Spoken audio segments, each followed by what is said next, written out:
अहम खबर दें, IMF का प्रोग्राम नई हुकूमत की अव्वलीन मौशी तरजीह है।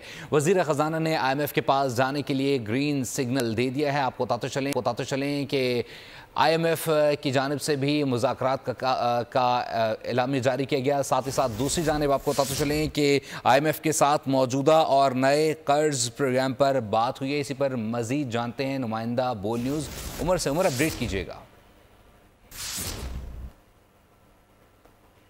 और क्या आप सुन पा रहे हैं? उमर से रब्ता बहाल करने की कोशिश की जा रही है। आपको बताते चलें कि IMF का प्रोग्राम नई मुंतखब हुकूमत की अव्वलीन मौशी तरजीह है। वज़ीर ख़जाना ने IMF के पास जाने के लिए ग्रीन सिग्नल दे दिया है। IMF से मुज़ाकरात 15 मार्च से शुरू होने का भी इम्कान है। IMF के साथ मौजूदा और नए कर्ज प्रोग्राम पर बात होगी और मौजूदा कर्ज प्रोग्राम की आखिरी किस्त से मुतालिक भी बात होगी। मज़ीद जान लेते हैं उमर हयात से। उमर, अपडेट कीजिएगा।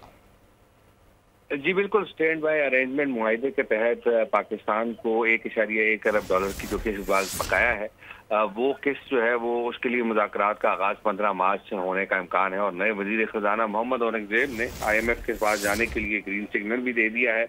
और IMF पाकिस्तान के साथ मौजूदा और नए कर्ज प्रोग्राम पर बातचीत करेगा और IMF के मौजूदा कर्ज प्रोग्राम की आखिरी किस्त से मुतालिक बातचीत की जाएगी। मौजूदा कर्ज प्रोग्राम के लिए पाकिस्तान ने तमाम अहदाफ जो है वो हासिल किए हैं और मौजूदा कर्ज प्रोग्राम की आखिरी किस्त में पाकिस्तान को $1.1 अरब मिलने का इम्कान है। और नई हुकूमत IMF के साथ नए कर्ज प्रोग्राम पर बातचीत भी करेगी और ये नया प्रोग्राम जो है वो 6 से 8 अरब डॉलर तक हो सकता है।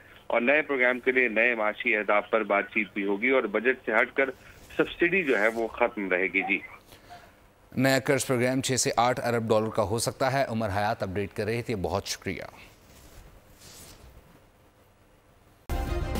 सब्सक्राइब करें और बेल दबाएं ताकि कोई खबर रह न जाए।